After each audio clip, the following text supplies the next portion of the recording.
Hello, Lara Freeman here with Artodigy. We are here today with Nila Jane Autry, who is going to be sharing her Grid X process that she uses to prepare her canvases before she paints. And so this is another method to grid your surface that you'll be painting on. So welcome, Nila. Thank you for being here today. You're welcome. I'm excited. All right, so let's go ahead and tell us a little bit about your Grid X. This is going to be our homework, our pre-workshop homework that we need to get our surface ready before your workshop. It sounds like I must have been a teacher for about 30 years. You got homework. Yep. But if you do this ahead of time and then I'll just paint with you stroke by stroke, it'll be really, really fun. So this particular image that we're going to grid, I printed on a piece of paper. It's just printer paper, and I printed it black and white. It's actually really gorgeous orange and yellows. And you'll get a file that's in color, and you can print it in color. It works in color, but I find that for students they have less trouble doing the grid on a piece of black and white just because it's less intimidating. But color works too, so it doesn't matter whether you print it in color or black and white. And I will also be providing a color image digitally that you can put on your iPad or your iPhone or something, or your cell phone, and work from the color image when we actually paint. But for gridding, black and white actually works better. So I printed it on regular paper, and it's about printed, I don't know, smaller size. And now I have a cutter, but scissors work too. It's important that we take off all of the white paper. We need the edge. So Grid X, I call it Grid X because I have taught art for 30 years to 7th through 12th graders and some college level courses. And as I learned this in high school, but it was much more complicated then. We did the inches system, and we had to figure out what's half of 5 and 7/8. And oh my gosh, I learned cheat tricks and all sorts of stuff. And then I don't know, one day I was teaching and I just went, well, X marks the center, let's do it that way. And I've done that ever since, and it's going to make me famous because it's so cool. Okay, so here's my picture that I'm going to be working with. Here's my ruler. Now, this is on your supply list. You don't have to have one of these, but I will tell you what. If you're the kind of person who wants to be accurate at all, this is so much easier than a wooden ruler or a metal ruler. So I've got my see-through ruler. It's like magic. And then I have here, I have a piece of tracing paper, but I'm going to be putting it on top of just some white paper so you can see what I'm doing. Otherwise you see the silly tablecloth pattern and it'll confuse you, okay? So here's how you start. You take your little picture, and this is called formatting. You'll put it in the bottom corner, very carefully, of your paper. Can you see that? We can't see the bottom corner. You Maybe we can't can see the scoot it. bottom corner, so I gotta scoot some things up a little bit and make room for this. Okay, all right, so bottom corner of my tracing paper, and like I said, I'm on top of a pad of art paper so that you can see it. So I've got it placed in the corner. Then I'm going to take my ruler, and I'm going to go from corner to corner on my picture and corner to corner on my paper. Okay, now hold that nice and tight, and then I'm going to take my pencil, and you don't use the tip of your pencil like this. You don't have control. You lay it down like this, and you have great control of pressing it right against the ruler, and you're going to go all the way to the top. Did you see that? All the way to the top on my paper. Wherever this comes off is your format. Now, just by chance, the picture that I printed matches the format of the paper because we're going to paint grid 9x12, and our canvas that I've got on your supply list is also a 9x12, so it just so happens that it fit perfectly, but it might not for you. So I'm going to just demonstrate really quick in case your paper doesn't fit perfectly. I'm going to just do it right here on the art paper. If you're going really big, let's say you have a weird canvas or whatever, you could go corner to corner and it might fit your paper differently. So if this was the edges of your paper, and I could go anywhere along this diagonal line to make the top line. And the side line. And I don't have any clue what size this is. I do this sometimes when I'm just working on paper rather than a canvas, because then my sizes are different. Okay. All right. So, oh, I don't need to do that, but so I matched it. Anyway, that's not too important. If you start with a 9 by 12 sheet of paper and print this particular image, it will fit perfectly on a 9 by 12. Let's just go there, because our canvas is 9 by 12. So get a piece of paper that's 9 by 12 to grid this, or cut a piece of paper that's 9 by 12. That'll work. Now, this is the line that I made through the image, and I am just going to continue this line and go corner to corner, because what I'm looking for is an X. It's called grid X for a reason, because what happens when you use the X pattern is you find the center without measuring. And there you go, there's the center of our drawing paper. And now any line that I put on my drawing paper, I'm going to put on my image paper, okay? So I've got an X on both. You see that? So you've got an X on here, you've got an X on here. And now I'm going to use my ruler like a T-square. What I mean is the edges of this ruler, this is why I like the see-through ruler, very, very convenient. It has red lines for every inch and lighter red lines for half inch and so forth, and you'll see that when you get it. I'm going to place my ruler in the center of that X, and then I'm going to make sure it's straight. I made it crooked on purpose. But as you can see, this is so easy once you get it. This line that I can see through the ruler needs to line up perfectly with the edge of your paper. If it does, so I've got the center marked, I've put my pencil there, mark the center, make sure this is exactly straight. Now, of course, if you cut this paper crooked, then you might have a problem. But if this is straight, this will be straight. Okay? And we're going to do it a whole bunch of times like that. So I'm putting my pencil in the center of the X, and now I'm looking through the ruler, I'm lining this line up with the top edge, and for double check, I'm coming down there to check, and then I'm doing my vertical. Okay, so now we have an X, and we have 4 boxes. Now we have to do the same pattern on here. We're going to put and it's going to be harder for you to see just because we're on camera, but I can see where the edge of my paper is. So I'm putting my pencil in the center, and I'm making sure, looking through the ruler, making sure this line ends up with the edge of my paper, come across, and there we go. And now I do it this way.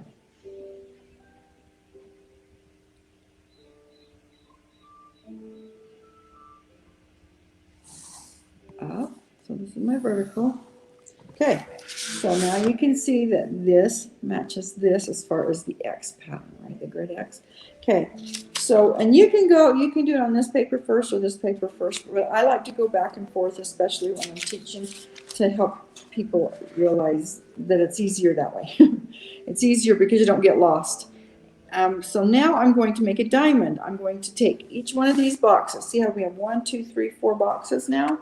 I'm going to make an X in this top right box.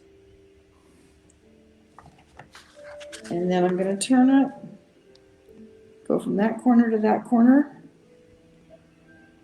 If you can't see your grid on your paper, you can do it in pen. And then you can see it better, but that's up to you. Okay, so I'm making a diamond, going all the way through, making an X in each little box. So if you can you see the diamond? Yes, I can see it. Okay, you can see the diamond there. Now I'm going to do the same thing here. I'm going to go from corner to corner. corner to corner.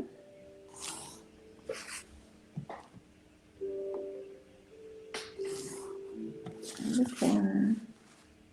And corner to corner. Now this one you'll be able to see the diamond on better just because it's, you know, black and white. Okay, not done yet. Now we're going to do our horizontal and vertical lines. So I'm going right through the middle of the X that I drew. And I'm double checking, making sure the T-square rule applies. So it's straight here. That means this line will be straight. Okay. Doing the same thing down here. Go through the middle of both X's. If one of your X's is a little off, trust the edge more than the X. Okay. The edge of their paper, your T-square edge. Because it might be just a little bit off because sometimes we're not as careful as we need to be. Okay, so now we're going to come down here and I'm going to, once again, I'm placing my pencil in the center of an X, lining up my ruler just right, and then I'm going vertical. So,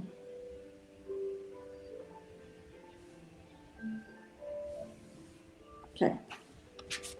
Then I'm going to do exactly the same lines on here, my verticals and my horizontals.